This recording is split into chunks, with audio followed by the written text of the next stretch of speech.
Hey everybody, you are listening to Nervous Rex. A Nervous Rex. Wow. That's the thing. I liked that one. Was that your favorite one? I think it was. Hi, you Dillard. workshop well. Hi. Yeah, hi. Welcome back. We're here. We are on my podcast. You are an amazing female human being who has a brain, arms, legs, torso, hair, Thank eyeballs. you. All of it. You're human. There it is. Yeah. Just getting by every day. I'm going to try to calm down and have some negative space in this painting of life. Does that sound a little... Listen to that creepy voice. What if I talk like that? Gross. Yeah, right? Is that you sound gross? rapey. Yeah, I sound rapey. That sounds... I don't like that. No, stop it. Well, you should go back to that other weird shit. Which one? Which weird shit? Just this. Me? Okay, Yeah. let's go back to me. This episode is with Kyle Thiermann. He's a pro surfer, big wave surfer to be Hot. specific. Yeah. He's a good looking dude. He works with Patagonia. He has a podcast. He does the Motherfucker Awards with me. Well, he does it. Is I he did it with him. single?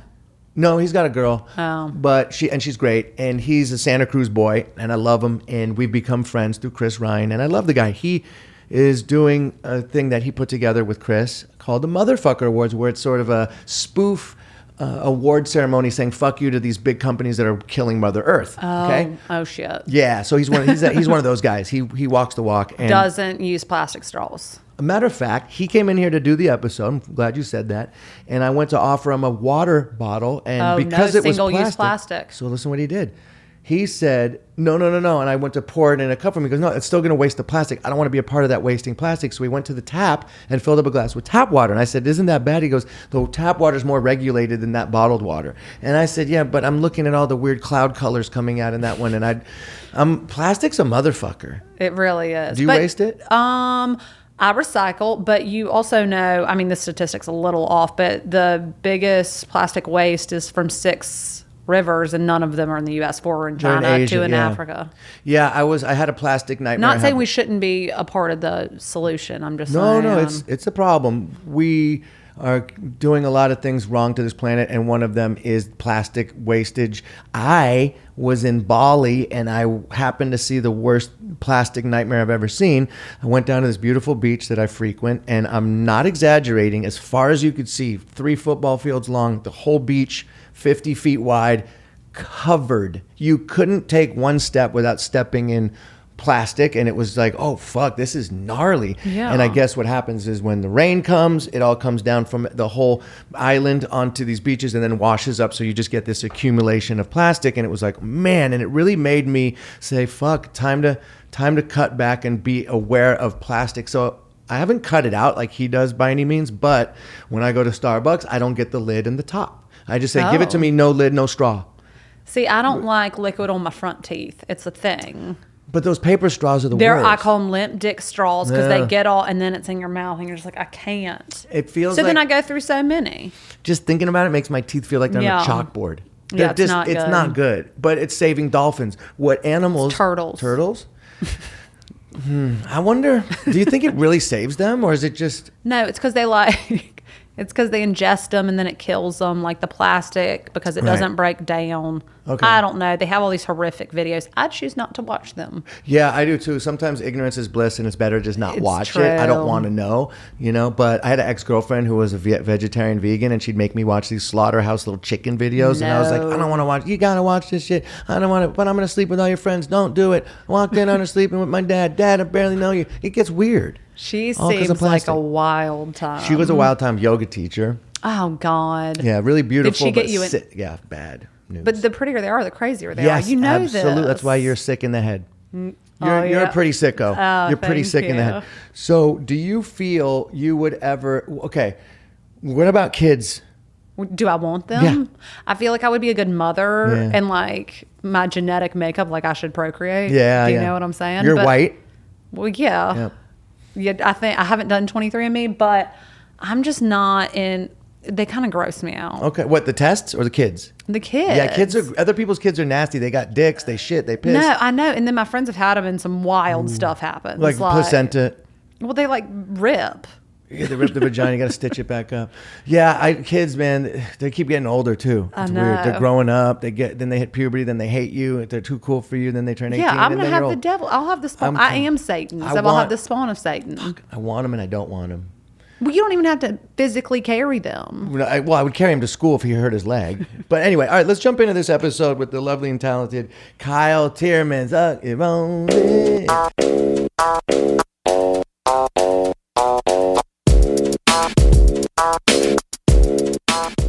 Welcome to Nervous Rex. We have Kyle Thiermann in the house, friend/guest. Thanks for having me. Yeah, here's This your is volume. legit. If this is too loud, you got the volume right there. How do I sound? I think I'm good. You sound good to me. Check. Yeah, here, you know little, the deal. little higher. There you go. So, Check, okay, check, so check, let's check, jump right check. into it. You are a pro surfer, big wave surfer specifically, podcaster, and organizer/creator, co-creator with Chris Ryan of the Motherfucker Awards, which we'll talk about. Tell me, you're from Santa Cruz, NorCal vibes. Grew up there. I'm NorCal vibes. Yeah, we grew up not too far away from each other. Yeah, within an hour. Yes. And we became friends in the last 3-4 years, I think, through Chris Ryan, our Yeah. mutual mentor friend. We've done some fun stuff since then as well. Oh, We yeah. Went on a wild pig hunt. Yes. Went to Burning Man. Yes. Did the Diplo. We had a magical ride with Diplo on an art car. Mm-hmm. Have we gone on any other trips together so far? No, but we've spent some time in LA together because you come here a lot. We slept in your RV. We slept in my just RV. recently. That's right. That was cool. Yeah, in San Francisco. So we've been to San Francisco together. Yeah, we've done a few cool things. Yeah. So I feel that I didn't need to do too much recon on you. I just want to let my listeners discover the magic that is you. And you, tell me a little bit about yourself. You started surfing, I imagine skating, surfing in Santa Cruz as a Grom. And eventually, how did you get into big wave surfing specifically? Was it Mavericks close by? Yeah, so we are about an hour south of a very famous big wave called Mavericks. Waves that get to be 60 feet some days. It's a wave that's actually so powerful that there's a Richter scale at Berkeley, which is about an hour away from Mavericks. And when that wave breaks, it registers movement on the Richter scale at Berkeley. That's where the slang "off the Richter" came from. Off the Richter. I didn't even Yeah. realize the scale was for Richter scale. Well, it's for earthquakes. Oh, that's what it's it for is. earthquakes, but it's a fucking powerful wave. Is And Richter someone's last name? Jonathan Richter, I believe. It was, There you go. it was an old wooden ship. Yeah, is yeah. what it came from. But yeah, Santa Cruz is a place full of talented weirdos, and the generation before me kind of paved the way at Mavericks. And then I grew up with a lot of the best surfers in town living on my street, a few streets over from me, and it's one of those situations where you kind of just work up to surfing big waves and you see how it feels. And I really enjoy it. I really enjoy how much it just forces you to be in that moment. Oh, yeah. Like, I remember the first time I went out surfing there, I paddled for my very first wave out there. It was probably like 25 feet, it was, 3-4 story buildings. I paddled for my first wave, and at the last second I backed out. I was just like, no, backed out. And there was so much forward momentum going from the wave that it sucked me over the falls. Which is probably even worse. Which is way worse. Right. Oh, yeah, it's way worse. And I got sucked to the bottom. And when you go down deep on a wave like that, it's black, like pitch black. And you have this moment of thinking like, oh, shit, like there's no timing out. There's no time out here. Yeah. So that my biggest nightmare, by the way. Right. So the conversation of like, am I good enough? Can I do it? Like all that that just internal dialogue that we have every day becomes magnified dramatically. And I fucking really dug it because I came up from that wipeout and thought, I'm still here. This is cool. Like that was a very empowering experience to be able to. It's like when you have a really bad failure, or you get dumped by a girl, and you just like feel like you're broken completely, and then you come up from it, and it helps make you stronger. At the time, it sucks, and later you realize you needed that. You need some adversity, and you have to build strength and character. Absolutely. Yes. So I imagine that is not only a paraphrasing that or a metaphor, but you're physically and also really like, oh shit. See, someone like me, I'd be like, I almost died. I don't want to do that again. Someone like you who lacks, what's the part of the brain where the fear is? Is it the amygdala? What's the part of the brain? There's a part of your brain like Travis Pastrana and certain people like that don't have that part of your brain. Alex Honnold has, Alex Honnold, the climber. He's the guy that free soloed. Yeah, that was the craziest thing I've ever seen. Yeah. So they did brain scans of him where they would show images of like a lion or something, where like that fear response was supposed to he gets a trigger boner him. instead. Yeah, of, exactly. He just goes to sleep.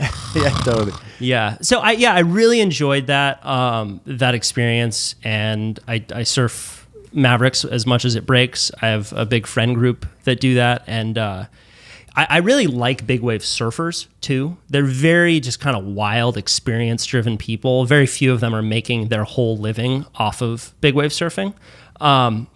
And as you said, I do a lot of other stuff too. So I'm a journalist. I have a podcast and co-created Kyle Thiermann Show. The Kyle Thiermann Show. Thank you. Yeah, no, you are a multifaceted young creature, very driven. We've gotten to work together on the Motherfucker Awards. We'll get into that later. And it's cool to see someone of your age be such a go-getter. Because when I was your age, how old are you now?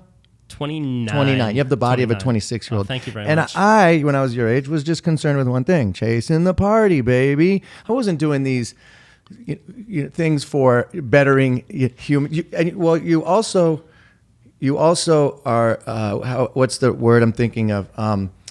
You do charitable work, such as you work with plastic saving. You're always teaching me like, oh, you always have like your thermos, and I'm like, oh, he's so aware of wasting plastic. Just now, the tap water. You seem to be tuned in to keeping the world a better green place. Very NorCal of you. I'm used to that. Very NorCal of me. I'm used to that. Well, I'll tell you this.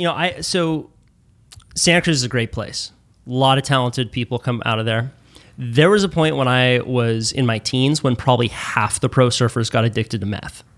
Like half. It ran through our community like a fucking wildfire. And I remember thinking, like, okay, here are these people that I really look up to. And they have these jobs that are seen as the best jobs in the world, and they still can't find like happiness. Like what is the deal? And I didn't know what the answer was, but that really threw me for a loop.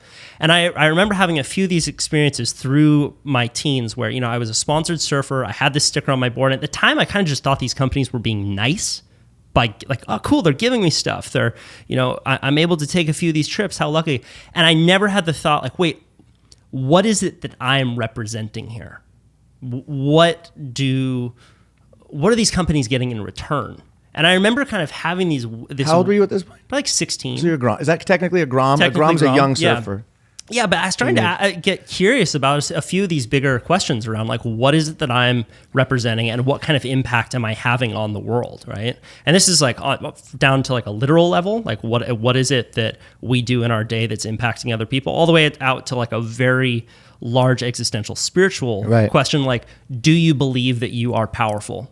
Do you believe that you can take full agency over your decisions and take full responsibility over your decisions, and that matters, right? So that led me into documentary filmmaking. So I was going to public school, was never getting very good grades because I had a really hard time sitting still. Yeah. I loved going out into... You're a big wave surfer, dude. I just like moving, man. If I had different parents, they would have put me on Ritalin for sure. So when I was a junior in high school, I switched school programs that was into homeschool. And I was able to start going out and doing projects that I really liked. And a lot of them had to do with the ocean and making these short documentaries on environmental and social issues that related to ocean and ecology, right? So, because, surfing, we're literally immersed in the environment. Mm-hmm. If you were, let's say that you were into MMA or something, and every time it rained, human shit started spewing through the vents, you might start asking a few questions about why this was happening, right? So it was very natural that I started getting into this kind of stuff. And I had a few friends and people that I look up to, like our mutual friend, Kaj, who's a journalist and a former Vice correspondent, kind of showed me that, hey, you can actually just go out into the world with a camera, and if you know how to ask a few good questions, you can get these stories. So pretty early on, I decided that I wanted to be a surfer / journalist, because a lot of these stories, a lot of these places that we were going to, Indonesia, Chile, Sri Lanka, like these are amazing surf destinations with a lot of untold stories, right? So I went to Indonesia. I started asking questions about the trash epidemic there. There's this massive trash epidemic in Indonesia, and started putting these videos up on YouTube. And I found that when I started doing that, when I started kind of hurling myself into these other worlds that I, at the time, kind of just felt like I had no business being in, it was very satisfying on a fucking deep level, because I got to be just the idiot in the room, some kid with a camera asking about, hey, where's all this plastic coming from? Why? How does our materials economy work? Right? Like when we throw away a plastic bottle, where does it come from and where does it go? Because it's impacting me on this beach. But there's a whole story to this, and I think that story is really interesting. And I think that when I kind of strengthened that muscle of curiosity, I felt like that was my way out of ending up like a lot of the pro surfers that I saw before me that just became, I mean, whether or not they got addicted to drugs, just kind of unhappy and certain of themselves. Yeah, and I think that's why you and I are buddies, is because we're both curious. We're both very curious monkeys. Yeah. We have that beginner's brain, I guess you could say. I always just want to learn more, maybe somewhat to a fault, but because I'm just downloading so much information, it's overwhelming because I just want to learn. And sometimes you download bad information and false information, but I'm so curious, as are you. And that's great because you actually are the age where you are able to do this, because maybe a generation before you could bring a camcorder, but with the computer technology and online and YouTube, you are able to go, share your journey and your experience a lot easier than the generation before. So you kind of hit a little sweet spot for what you want to do, and kudos for being on it, because most people don't know what they want to do, by the time they're 18 and pick a major in college, much less. Yeah. So well, I started looking at these worlds that were outside of myself, right? So at the time, Vice was just coming up. This was 2007, and I was seeing these correspondents that were just a few years older than I was, telling these really interesting stories. So the first story that I told was down in Chile. I approached my sponsor. That's been actually I approached it. They were not my sponsor at the time. This is Patagonia, and said, hey, I want to go down to Chile, and I want to do a story on this proposed coal power plant that's going in on the beach in this fishing town. There's this really amazing wave. And I want to tell the story of how where you put your money has this tremendous impact on environmental issues. Because when you put your money into a bank, that money doesn't stay there. The bank then lends it out to finance various projects. And certain banks have better reputations than others, right? So Bank of America, for example, is one of the largest financiers of coal power worldwide. And I wanted to kind of tell that story about how if you have your money in a bank like that, it could be used to finance a destructive project. And I was like, oh, this is kind of an interesting take to do it. And I can do it through the lens of taking a surf trip, because there's this coal power plant going in on this beach, and I can also provide a solution, which is to put your money into a local bank or credit union where it's also lent out, but it's lent out within your community, right? So the reason that was interesting to me was because it was just kind of weird and out of my world. I was like, oh, that's fun. I want to learn about this. I can get credit for a project. And secondly, banking is one of the most leveraged social actions you can take, because when you put $10 into a bank, that bank legally can lend out about 100. So they don't actually lend out just the money that they have on deposit. Right, they lend out more, which is for the wrong causes. Well, it all depends on what bank you're going into. So I released that video in 2008. It was just like this shitty little YouTube video. Kyle, age 18, had just hit puberty a few years before. I'm like, hi, I want to talk about the banking system, right? People are like, what the fuck? Who is this kid? It's awesome. But that was 2008, right when the banking collapse happened. Yeah. And that video kind of went crazy. And at the time I had approached Patagonia about that story, about that project, and they were like, yeah, sorry, kid, like, here's a t-shirt, like come back to us in a year. And I was like, damn it. But I learned how to write a grant and get just a couple $1,000s for this documentary. Like if there's any young potential videographers out there, like there are a ton of grants programs out there that will give you a couple grand just to go tell a story. And that was then kind of what birthed the Surfing for Change series, which is this YouTube series I did for a number of years where I covered all different kinds of environmental and social issues through the lens of surfing.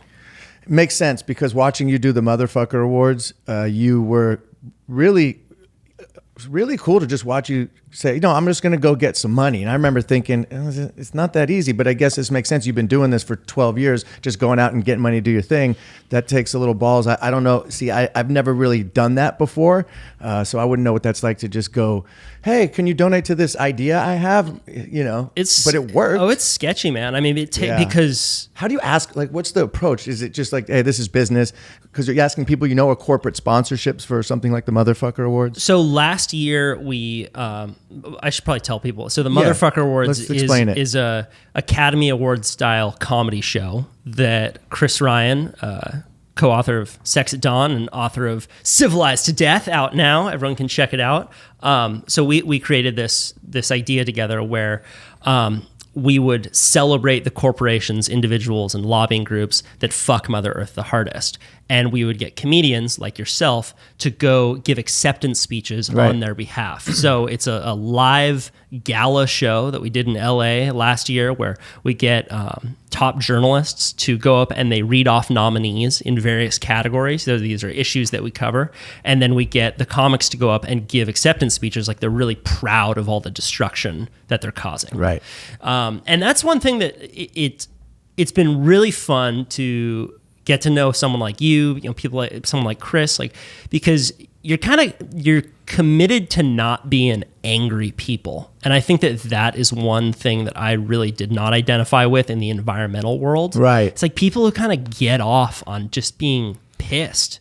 Or being sanctimonious or judgy and pointing the finger, which we always talked about, which I always said you got to get them with comedy, which is what essentially you did, is get the message across without looking down your nose at somebody, which comes off, not offensive, but you just, it's not attractive. It doesn't pull you in. You get them with a joke and it diffuses it and takes the armor down, so to speak. Totally. I mean, which you did great. So you represented Purdue Pharmaceutical, which is a pharmaceutical company that created OxyContin, which is opioid overdoses are the number one cause of death in young people under 50 in America today, ahead of smoking and car accidents.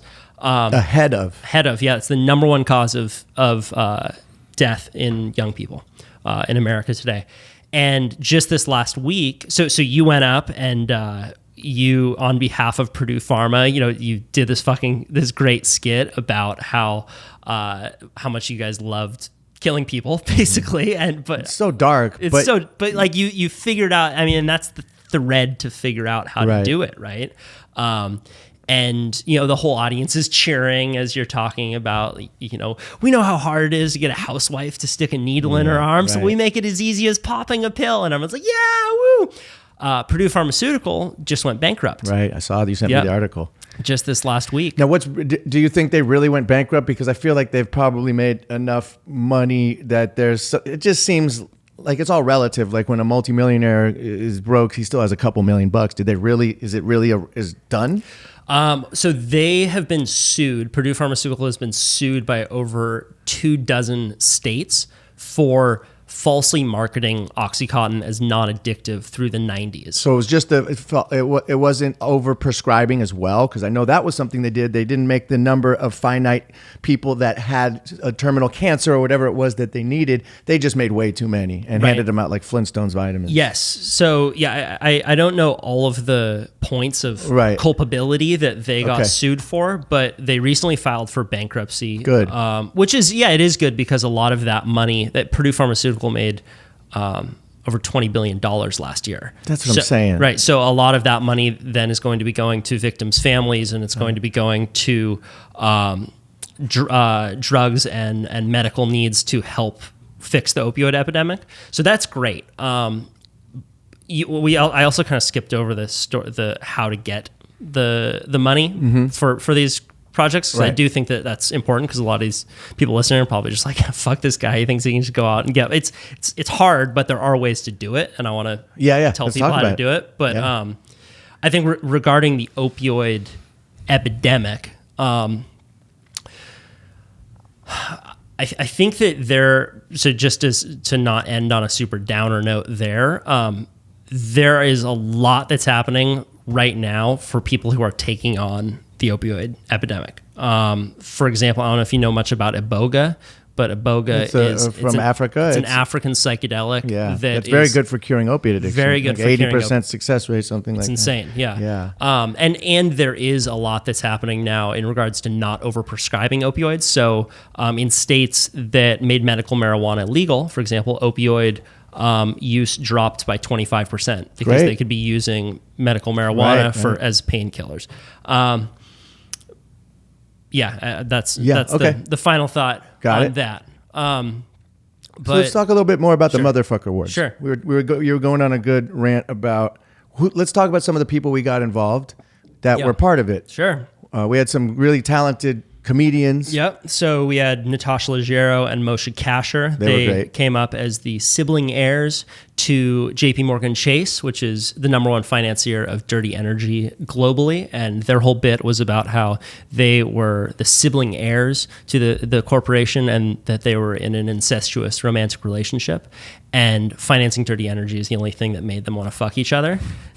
So, And real quick, if I may interject, you let all these people write their own stuff and kind of tweaked it with them. I remember feeling a little pressure. You're like, just write out an acceptance speech. I'm like, fuck. So I wrote it. You gave me notes. Chris gave me notes, and we figured it out.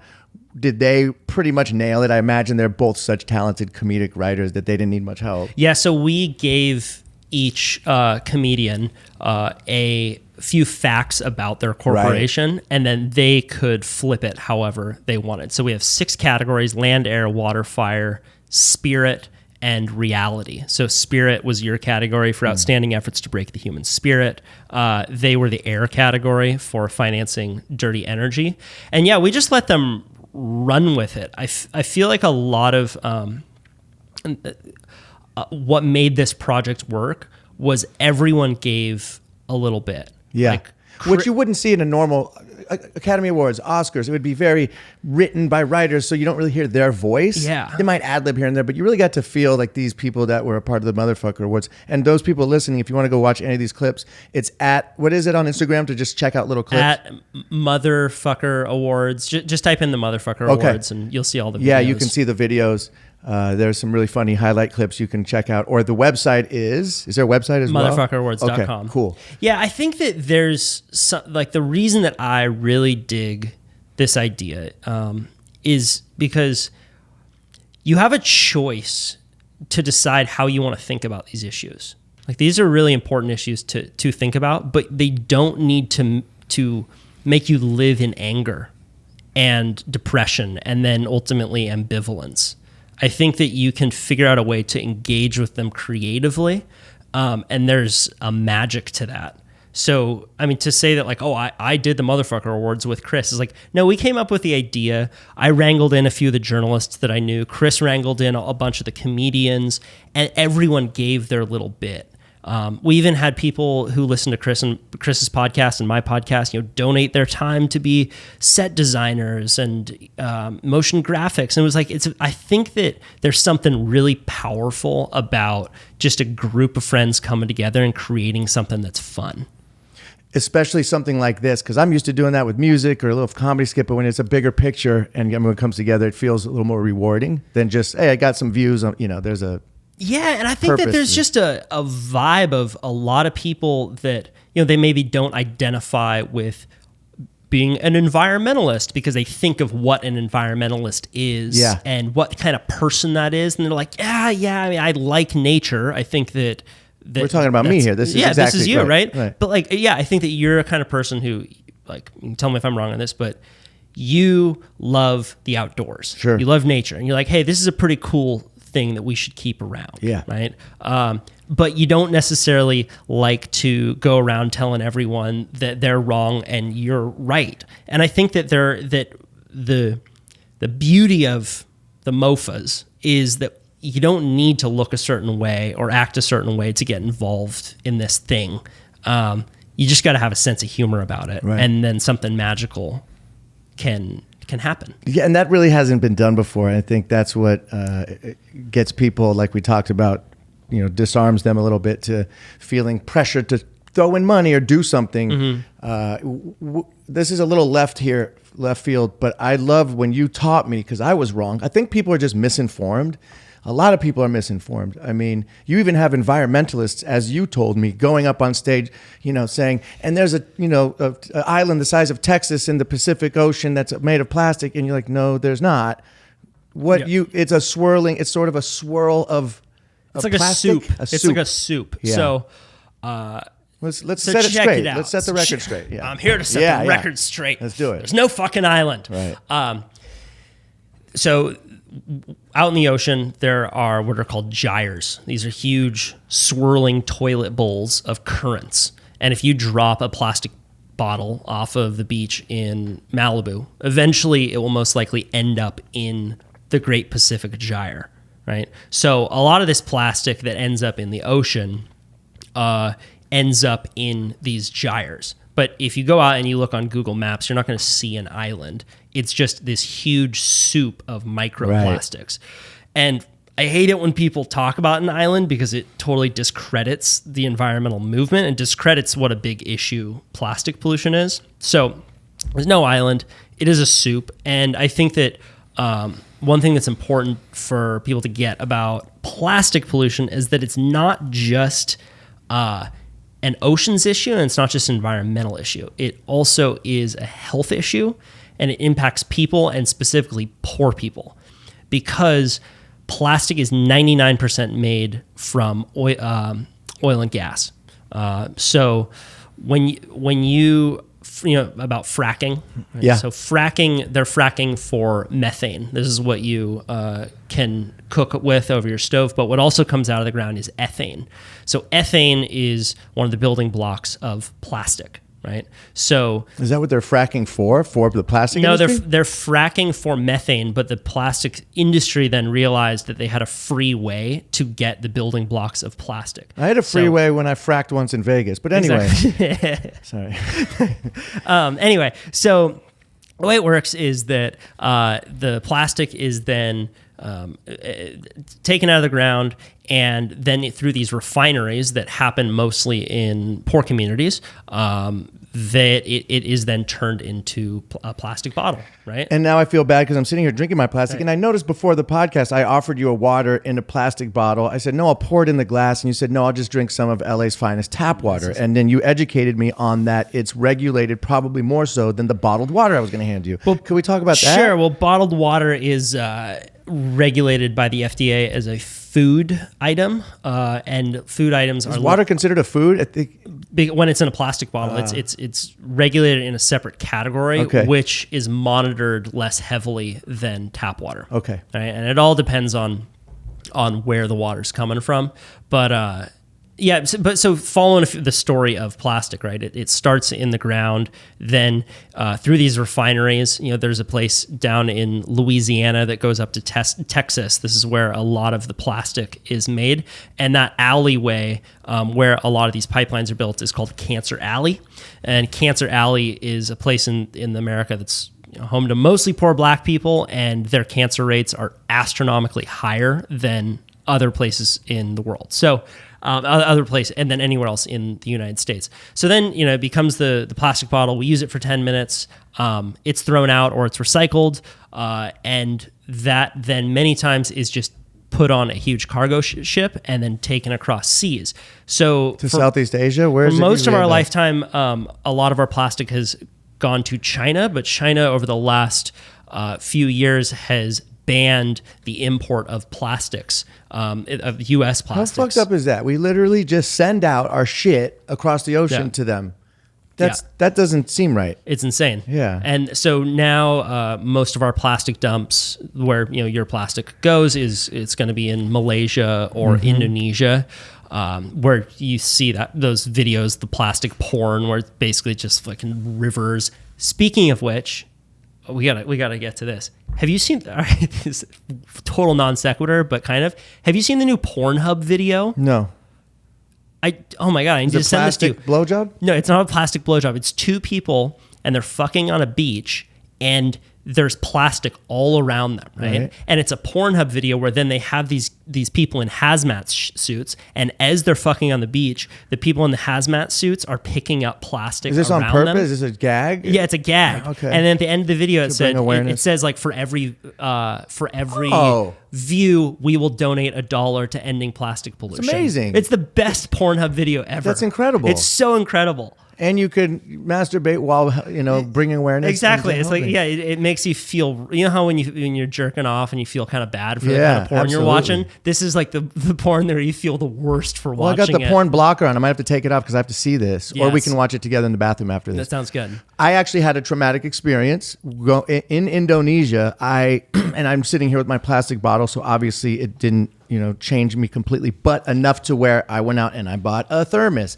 And I'm a lot more cognizant, but sometimes on the go, it's so fucked. Like, I forgot my thermos. I need to hydrate. I got a tea on the way to work. It sucks. It's what I was walking down a beach after it rained in Bali and saw a disturbing amount of plastic washed up on a beach. I mean, you couldn't take one step for 10 football fields. It was fucked up. It broke my heart. Yeah. I was like, dude, this is awful. And I guess, when it rains, it comes down from the mountains into the rivers, back onto the ocean. And then they're just burning it in piles. Yeah. And it was disturbing as fuck. Yeah, I thought about you because I see how you live avoiding the plastic. I go, I get it now. Well, a couple points, a few ways that I think are important to think about plastic pollution and ways of environmental, just ways to think about it. So first, plastic is a great item. Plastic has made our world way better. From airplanes, we use much plastic. From medical devices, we use plastic. It's awesome, but it has a really shitty side effect, right? And the way that our economy is set up is such where it goes from extraction to production to distribution to disposal. So it's this linear economy, but we live on a finite world. So that is the 10,000 foot look at what you just said, where you see this product that you're holding and then you see it on the beach and you're like, fuck, where's it go? This is messed up. Yeah. So it's not that corporations are inherently evil.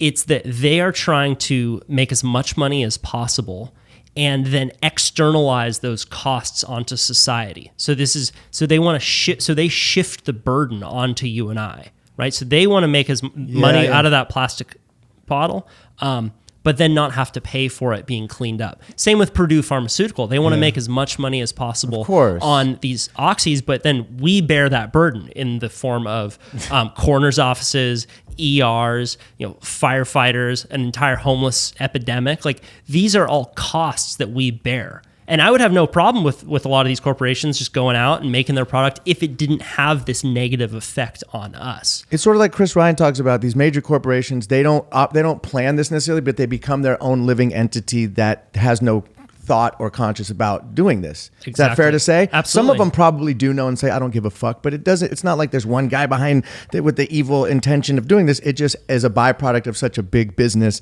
that it takes on its own life form. Exactly. Right? And they have a legal responsibility as publicly traded corporations to make as much money as possible for their shareholders. So that means externalizing these costs and trying to privatize all the profits, but then socialize the costs. Well, that's scary because that means it's never going to go away. As long as there's big business, this is always going to happen.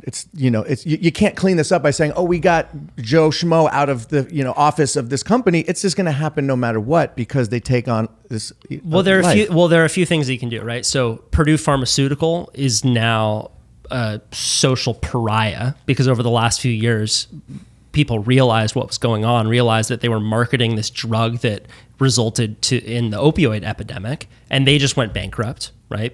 So I do think that public pressure has a huge impact. Sure. I think that shifting the products that we make has a huge impact as well. So this is, for example, in Indonesia, those people used banana leaves as packaging for hundreds of years. And then what switched was the product that they were using. So over the last few hundred years, they had a biodegradable product that then they could just throw away and it would go back into the earth. Yeah. But plastic can't, right? They just banned plastic there when I was there recently. And so did Costa Rica. That's great. Those are such forward thinking for a third world country. That's pretty crazy that we, it's just seems like embarrassed to be American. No, it's when you're out there. There are things that are shifting. California is run. We get 25% of our power now from renewable energies, from solar, renewable wind. Solar, not wind either. Just because I was just in Palm Springs and I saw. Is there wind there too? Well, yeah, they have. I know that the 25% stat is that we get 25% of it from solar, and now in America, renewable jobs.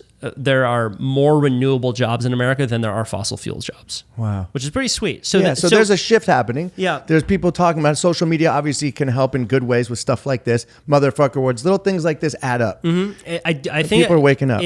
People are waking up, and I think that what they're waking up to is what we were talking about earlier, which is that just looking at the profits that you made on a sheet of paper is not what life is really about. And people get that, wait, no, you got to value way more than just how much money you made. But either both as a corporation and as a person, like there's fucking nature out here. There's friendships, there's community, there's a whole lot more than just trying to build the biggest, tallest building. Yeah. And what we see emerging from this is a lot of alternative ways of thinking, a lot of alternative business models. So there's a business model called B corporations. So these are benefit corporations where they have to take into account, in addition to profit, both social and environmental impact.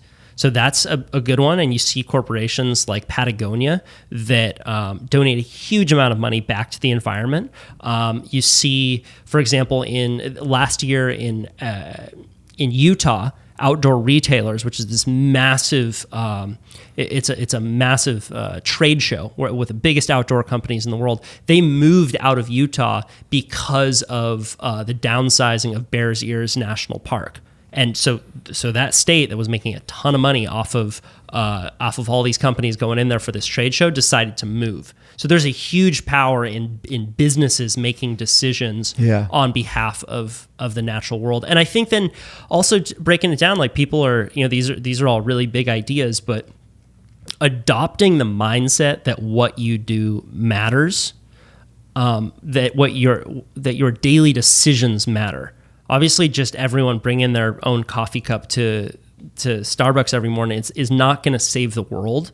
But I think that on a kind of psycho-spiritual level, just taking full responsibility for your actions. And it's like, yeah, absolutely. You start with yourself. Yeah. And then it is contagious, and maybe that's all you can really do sometimes. I mean, at least it's something, right? It's something, and I think that it just makes us feel better. For me, absolutely. like taking, it goes back to like if you have a bad wipeout on a big wave, the worst thing you can do is try and blame someone else and say, oh, someone else got me into this situation. I didn't really want to go out here. It's like, no, I am taking full responsibility for my actions, and they matter. And I have no idea what kind of impact I will make on the world, but I'm going to choose to adopt that mindset. Right.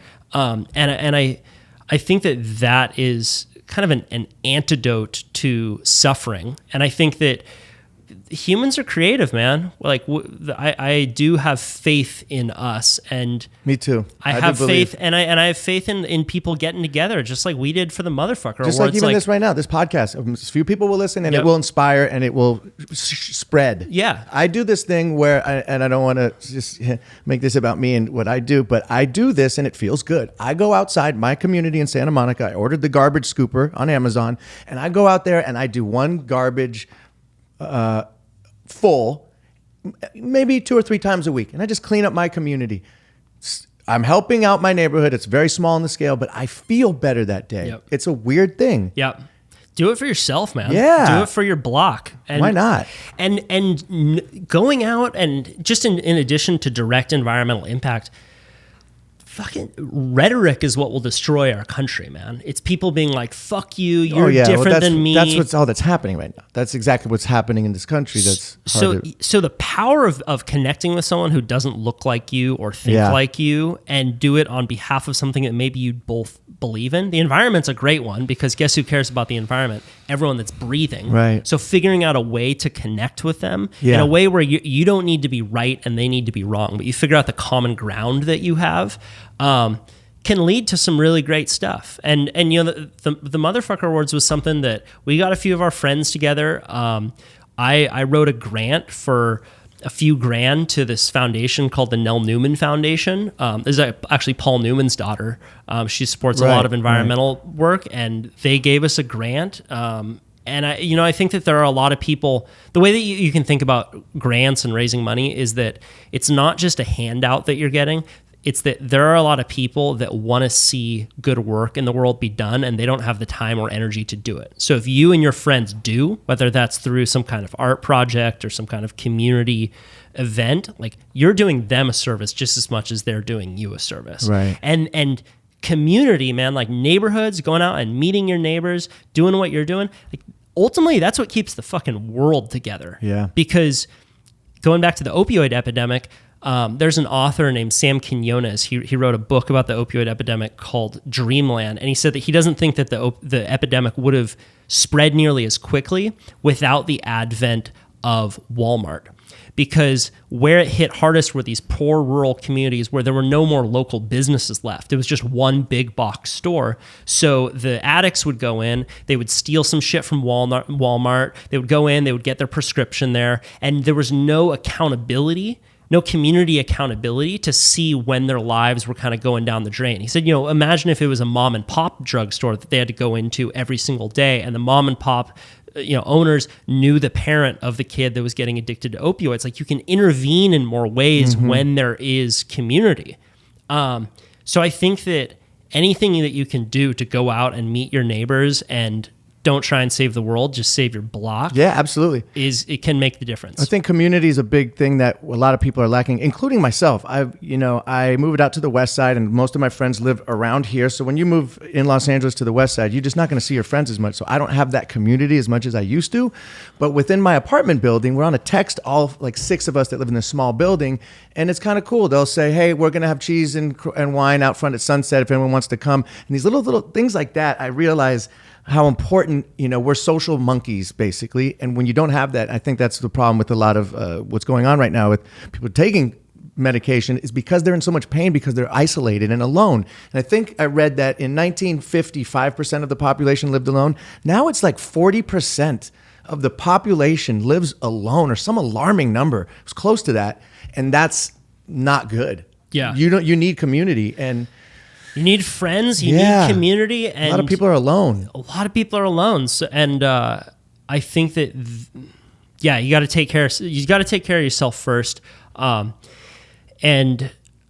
where was I going with this? Just with the community, or with when you look at a drug like Oxy, right, or like heroin, isn't it interesting how in that drug is freedom and slavery?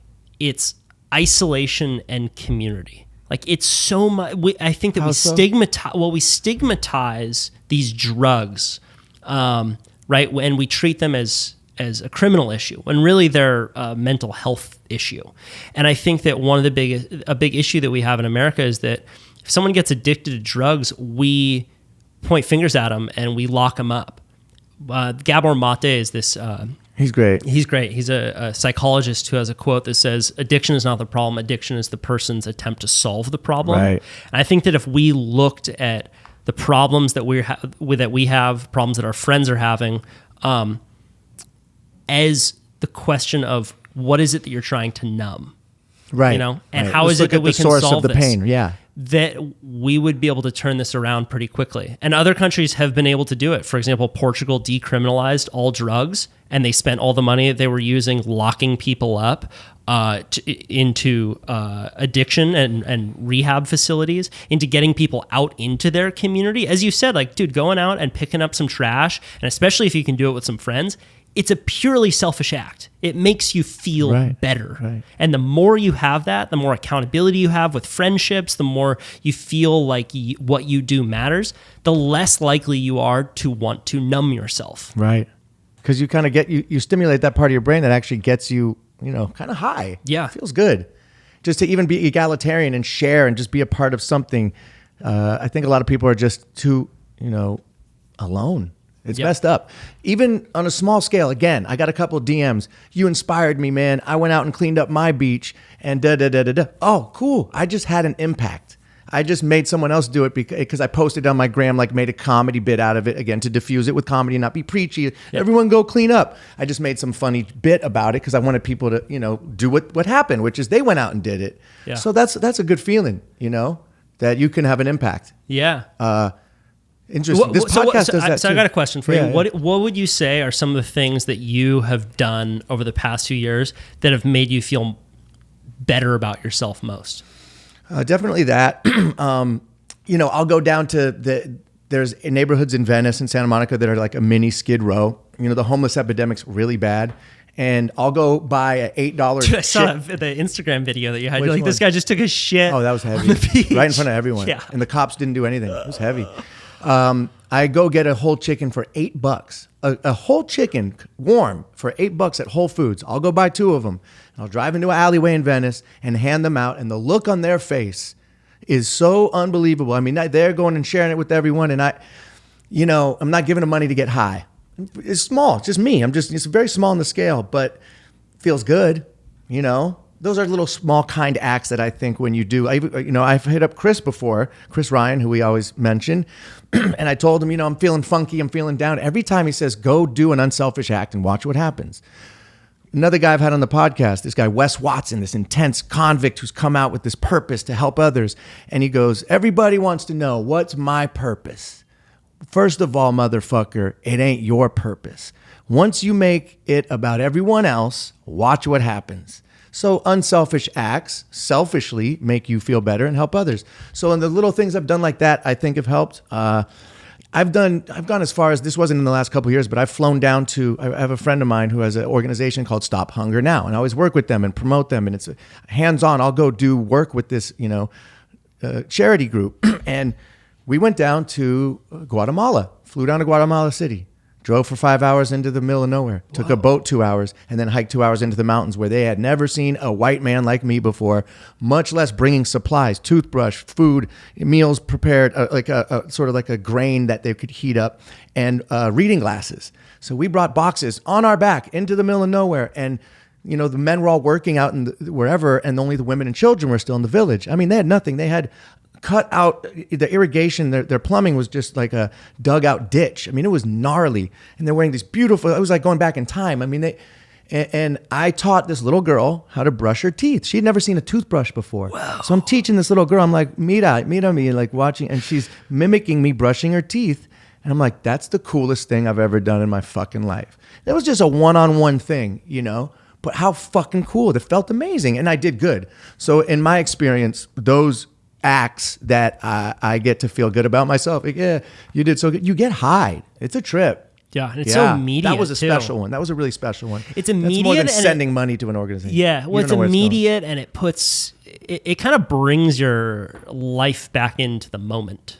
And perspective. Yeah. You're like, oh, wait a minute. Like, that's what I think Chris's point was, is like, oh, you want to get over your little, your work is slow, your girlfriend and you ain't working out, whatever.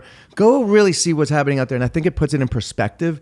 And that shift is what you sort of need to like zoom out and look above, like, okay, I really got it that bad. Yeah. Well, we've had this conversation before about your experience with fame and just what that is like and how much there is this focus on like something in the future or something in the past. Right, which is living in an anxious state. Yeah, or, and I think that it's very common that people spend too much of their time thinking, like, oh, what's my legacy going to be? How am I going to be remembered? And then you just miss the whole thing. Yeah. Like, life is what's happening when you're busy making all these other plans. And if you're too focused on, like, what is it that I'm going to be, all of a sudden you're going to feel like you're not enough. And you can so quickly shift that mindset when you just think, oh shit, what can I do right now? Yeah. Like, if you decouple the word responsible, it's response-able. Right. Right. Like, so what am I able to respond to in this Never moment thought about it that way. right now? Right. And I think that's an antidote to suffering, is taking complete responsibility for what you're going to do. Yeah. And, anytime in life you have, you're anticipating something or expecting something, quite often you're let down and it's never what you thought it was. And that applies to everything. So, Yeah, that's just true as a blanket statement for anything in life, whether it's just, when you, I don't know, I love being wrong. That's my favorite shit. Like, and when you have some prediction about somebody or, something and you're like, wow, I was so wrong about that. It's a good feeling.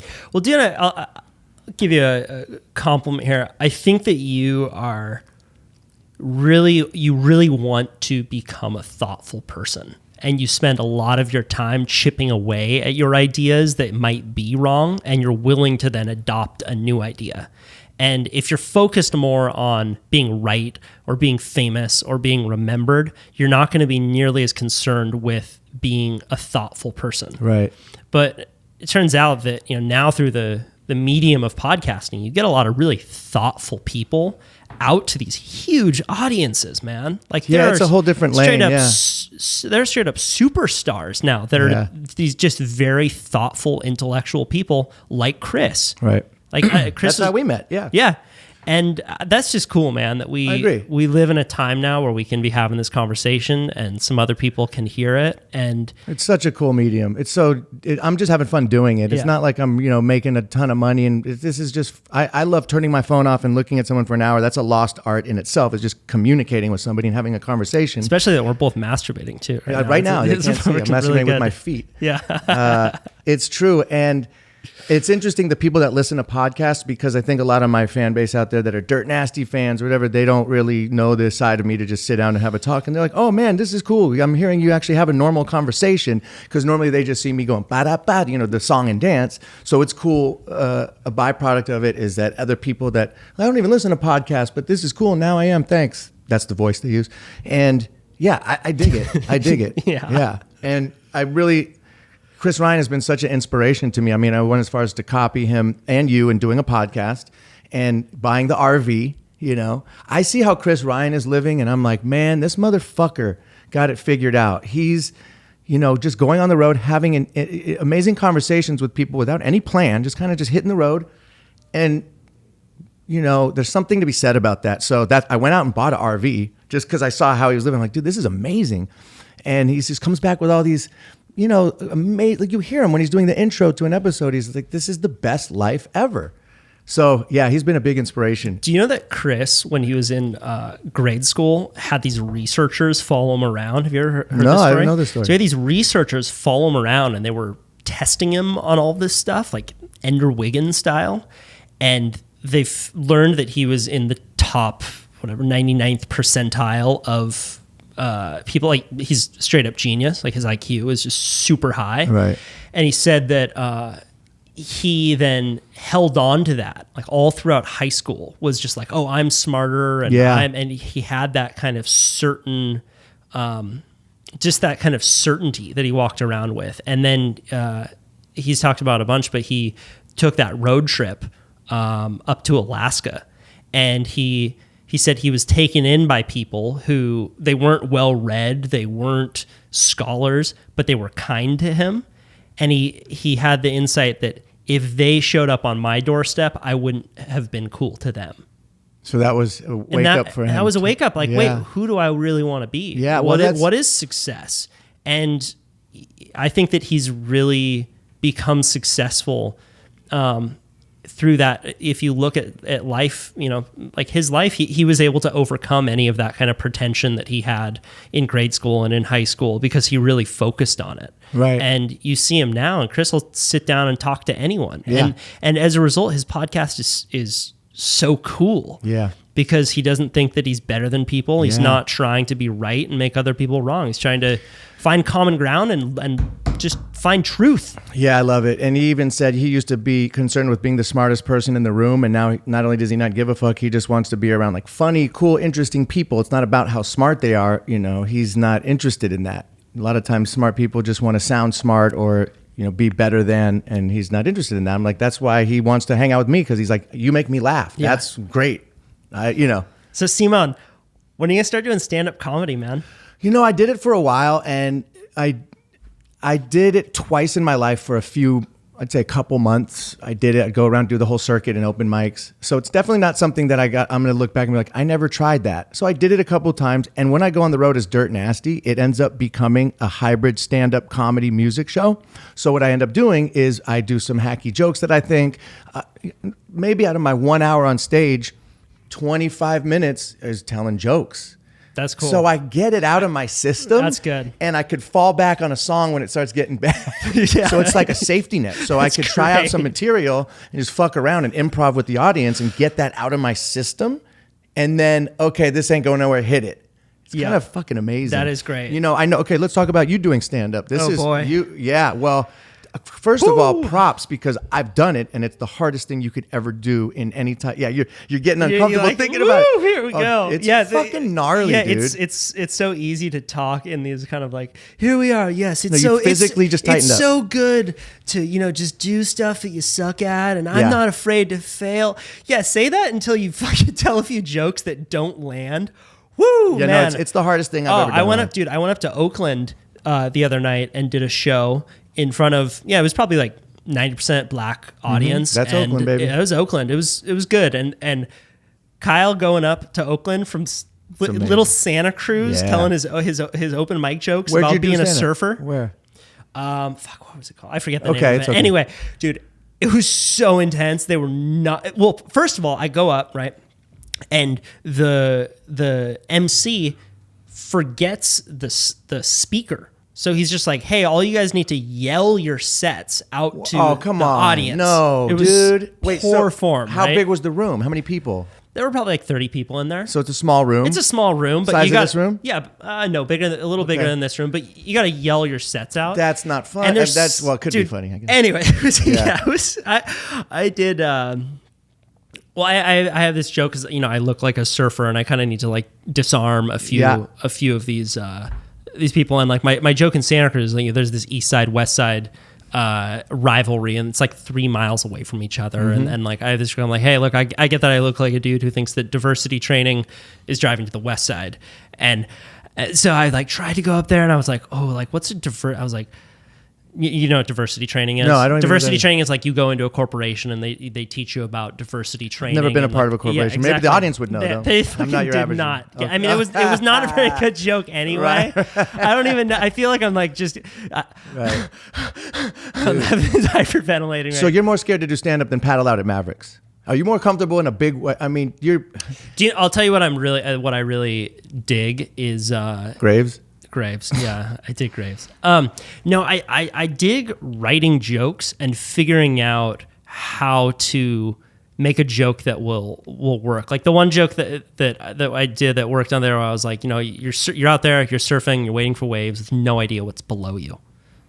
And I don't care what people tell you about the likelihood of it happening. Every time my mind goes to that dark place. What if he gets reelected? Right. I like that one. And he just drove by a few minutes. Dude, Trump just drove by. Yeah, he drove by right before I came up, and people were flipping him off. And, it's interesting. Well, he doesn't come to California too much. Is he here for this homeless epidemic? Because I heard him talking about it the other day. Really? I don't know him talk about politics, but Trump's in town. So everyone's like, avoid downtown because he's downtown. Yeah. I'll tell you this about comedy.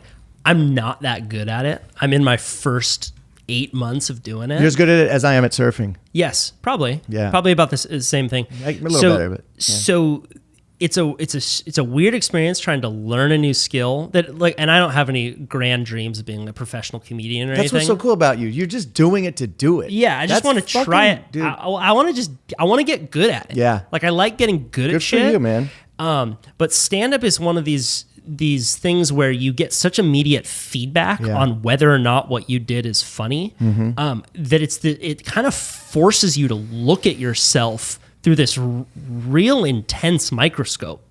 Like, how do people see me? And how can I take care of some of that and then get into these bigger ideas that we're talking about? So it just makes the whole process of learning a lot more intense than if you're just like learning a guitar or something like that, where you're not getting you're that. so vulnerable. And same thing with this podcast.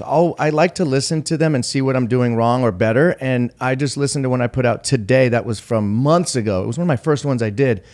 If I had $1 for every time I said, So I was thinking, okay, dude, slow down, think clearer. So coming in here, my homework assignment was cut back on the ums. And I'll be curious at the end how many I said. So every time you're trying to do a little bit better because you are holding the microscope up on yourself, saying, what can I do better to even just communicate with somebody and really listen? And you and I always share these TED Talks on the art of listening or these things just to communicate better. So the podcast does that too, because it's not just talking on stage, it's listening, which I really got to work on, but really listening and not thinking it's my turn to talk. When do I talk? Oh, he said this, say that then. And that's difficult for me because I'm so used to just bah, bah, bah, you know? Well, do you know what's funny though, is that you and I are kind of in opposite situations where you grew up as a natural born entertainer and now you are developing a skill of asking questions and journalism and going hunting and doing these outdoor things that you grew up doing. Yeah, so I grew up doing outdoor stuff. I grew up as a question asker, and now I'm trying to figure out my entertainer self. Yeah, and I'm figuring out, all right, what is my position on this topic, and how can I make it funny? But yeah, ultimately, man, I'm doing open mics probably 4 nights a week now. Good for you, dude. You've been doing this a while now. What, about a year? About a year now. Good for you. And it's more than I've done it. And it's dude, the nerves when you wake up in the morning is the same as when you're in high school and you had to fight someone and those nerves are just eating you up. I couldn't eat. It was fucking, dude. Well, do you know what's really funny also, man, is it is tapping into my own like self-loathing. Like after a set, if I did not make people laugh, I'm like, you fucking idiot. Oh, like you fucking idiot. And then I'm forced to notice that part of myself and be like, you know what? It's all good. This is part of the process. Yeah. We're working through it. And then if I have a good set, I'm like, you're the fucking smartest person in the world. Like golf. You're so funny. It's like golf. When you suck at golf, you get one good hit. Not even one good hole. One good straight shot. Yeah. And you feel so good, and the rest of the day could suck. Then you start getting good at it, and you expect to be good, and it's not as much fun anymore. That's why I stopped golfing. I was super into it because I sucked. Yeah. And then when I made that turn and I started getting kind of good, I was so frustrated. Well, do you know what else learning any kind of new skill does as an adult? It carves new neural pathways. And it makes you look at the things that you're already good at through a more creative lens. Yeah. Which is interesting. Really cool. And you can probably glean I'm a bit of an adventure junkie. Like I really like scaring myself. Yeah. So after that set in Oakland, I was, well, first of all, I got off stage and I immediately had to take a huge dump. Yeah, that's like, a weird reaction. Oh God, I got to take a shit. And then I was like, wow, that's so crazy. When I go surf big waves, I need to take a huge shit right before I do that. Like I had a similar feeling to going out and doing something that really scared me, which is surfing big waves, and how even though there's no physical danger in doing stand-up, your body reacts in the same way. Yeah, interesting. It's that fear part of your brain that you overcome, which is when growth happens. Yeah, so. And I think that's one of the best, that is how you should learn, is like you should do stuff that scares you, but there's a very low risk of you actually getting hurt. Right. So for surfing big waves, for example, I put all kinds of safety precautions in place because I don't want to go die doing that. So, we have a jet ski that is on safety. So in case we drown, they can help. Inflatable vest. We have the inflatable vest, like all that stuff. But yeah, I think that you putting yourself in a situation that scares you, it makes the conversation in your head very personal, and that's how you find out who you are. Yeah, well, time slows down, and you go into this space that's very in the moment flow state. That's a trip. You get out of that prefrontal cortex of the thinking brain, and it just goes primal. You get in that reptilian brain, and it's a trip. Yeah, I feel you. So dude. I got another question for you. Okay. So this kind of ties into like the self and the ego and creativity. Like when you're writing music and when you're coming up with something creative, where do you think that comes from? Oh, that's a good question. I think about this. Do you think that comes from because a lot of people, people have a very deeply spiritual relationship with art and creativity and sitting down and then some words kind of coming through them. I don't know, but I'll tell you this. I don't know. And when it comes, and you better write it down or do something, because it could come at a space where you don't even think about being inspired or creative. Like a lot of times it happens to me when I first wake up in the morning and I'm sort of out of this dream state, and I'll just think of a joke and write it down, and then I'll forget about it and later be like, oh yeah, I wrote that at 8:09 in the morning, and it just came out of a unconditioned part of my brain that's not like dealing with ads all day and doing whatever the fuck a normal day would be. You're sort of in this pure state. So when it comes, I'm sure to harness it, because it doesn't come all the time. And I noticed for me personally, I used to smoke weed and it would make me creative. Then the weed turned on me and it made me not creative and tired and not inspired and insecure and paranoid. So I stopped smoking weed. So now what's hard for me to do is just sit in front of a computer, just butt sober, and let it come on my keyboard. And I'll just kind of make myself start. And then because I produce music as well as write it, so I kind of start there with just like a drum beat, and then it just sort of takes a life of its own. Or I'll have an idea, maybe I'll see something out in the world, like a saying. People will say some current slang. I'm like, oh, that might be a good idea for a song, and run with that,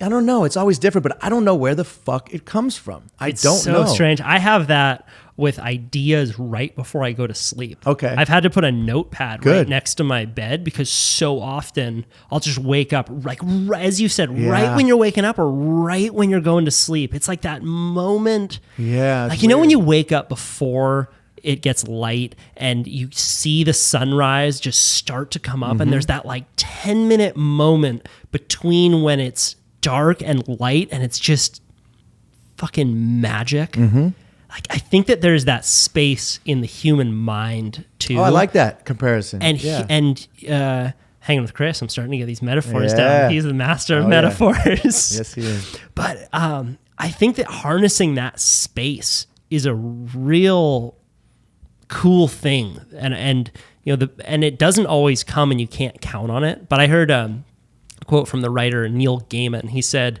I force myself to sit down, and I don't have to write, but I can't get up. So I could How long does he do this for? I don't know how long, but let's just say an hour. Okay. So like, if you want to, he makes it his job. And this is what I'm trying to do, because I write for a few different magazines as well, and writing is difficult. So I'm starting to do that, where I sit down and I say, okay, Kyle, you don't need to write, but you can't do anything else. So you can't look at your phone. Good for you. You can't read. You set that little structure. Yeah, and then you realize that writing is more interesting than doing nothing. Right. And it like, it's a weird setup to it's like you play a trick on your brain, where it's like, hey, you have the choice to not do this right now, but you can't do all these other things. Yeah, no TV, no internet, no phone, no distractions. Yeah. Like Seinfeld writes a joke a day. That's his homework. He says, Oh, I have really? to write a joke a day. I don't know how long it takes him. Maybe at the end of the day, if he doesn't come up with one, he'll sit down. But yeah, he makes himself write a joke a day. Just that's his rule. Yeah, man. Yeah. All right, let's wrap this up. How can people find you? They can find me. Your home address? On my home address. Yeah, in my bed. All the open mics in Santa Cruz. Yeah. So I split my time between Santa Cruz and LA. Right. What's your Instagram? I meant or social Instagram media? is Kyle_Thiermann. Okay. And the Motherfucker Awards, the second annual Motherfucker Awards, are going to be December 3rd here in LA. Okay. The issues we're covering this year are going to be the private prisons industry, plastic pollution, munitions corporations, so firepower, campaign finance reform, money in politics, and the Amazon fires. And some of the presenters we already have booked are Kelly Slater, 11-time surfing world champion. Yeah. We've got Lawrence Lessig. He's this badass Harvard law professor. We've got Kaj Larson. He's a Navy SEAL, vice correspondent. You got Simon Rex if you want him. And we got Simon Rex. You know I'm always in. We got Simon. Yeah. And we're going to be, if there are any comics out there that want to get involved, hit me up. Absolutely. Cool. Love you, buddy. Thanks Love for doing you. this. Thank you. Thank you. All right, babies. Hope you enjoyed my boy Kyle, big wave surfer, environmentalist, rigatoni. Do you hear that? Listen carefully. Guess where I am by that sound? Yep. Thailand. I'm in Chiang Mai, Thailand, which is northern Thailand, my first time here, and it's pretty Bonaducci. There's some crispy regalia out here. I'm looking over the city right now. I thought it was like I don't know shit. I thought Chiang Mai was like a little tiny town in North Thailand. It's a major metropolis, international airport, and I'm out here with some lovely human beings, and having a great fucking time. Anyway, if you guys want to know more about the Motherfucker Awards, go to motherfuckerawards.com. That's right. Just go, it's that simple, motherfuckerawards.com, and you can learn more about it. They just had the second one, just went up. I was part of the first one, but I had to leave the country to do this trip, so I couldn't be a part of part two, but I heard it went great. Chris Ryan produced it with Kyle. I didn't get to do anything last year. I got to present an award. This year I was just out here in Asia, so I missed it. But there's some really funny clips, so go check out motherfuckerawards.com, and I'm sure I'll be a part of the next one. Anywho, I hope you crispy babies have a palatial rigatoni evening, and here's a random Dirt Nasty song for you. I'll be checking in next week. I extended my trip for another 3 weeks because it's like I'm all the way fucking out here. I'm scuba diving now, and I'm about to go to South Thailand. I might go to Myanmar, which is Burma, former Burma, and or maybe Laos. I just went to Angkor Wat. Oh my fucking God, dude. Angkor Wat it's like 1,000-year-old temple city. I think Angkor Wat means temple city in Cambodia, and just had my fucking mind blown. It was the sickest Tomb Raider regalia ever. So yeah, I'm just traveling, baby, traveling, and it's so cheap. It's so fucking cheap that it's like, it's not even that big a deal. Like if you sublet your place back home and come to a place like this, you actually spend less money than you would back home. It's crazy. Massages are $5. A fucking amazing Thai meal is $5. It's crazy. It's the best. Travel more. I love you. Here's a random song. I love you. Bye. Suck a dick. Bye.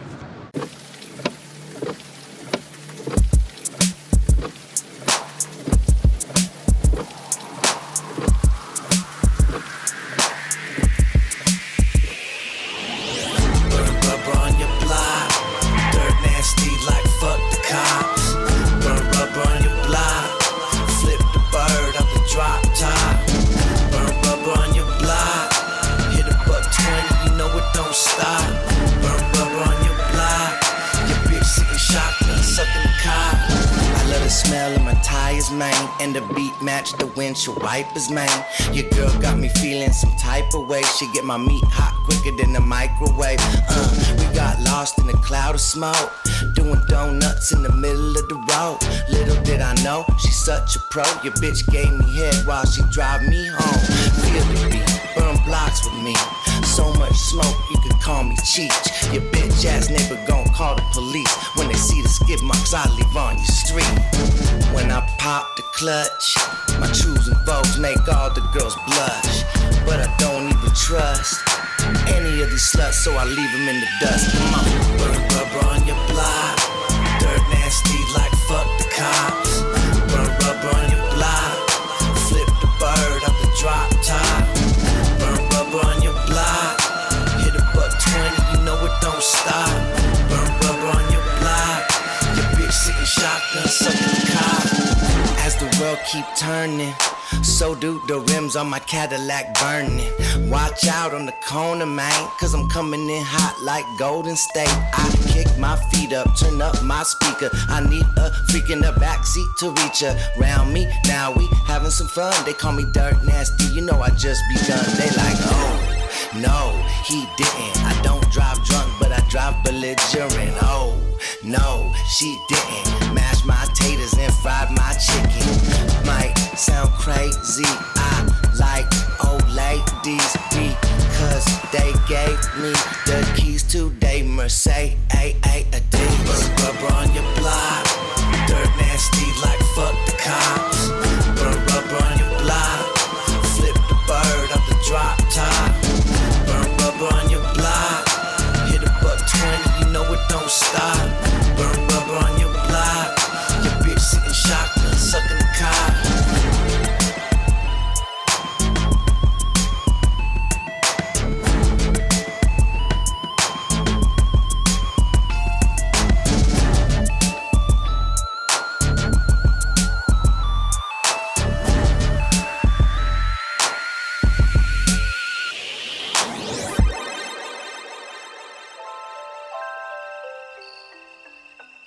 Hey everybody, you are listening to Nervous Rex. A Nervous Rex. Wow.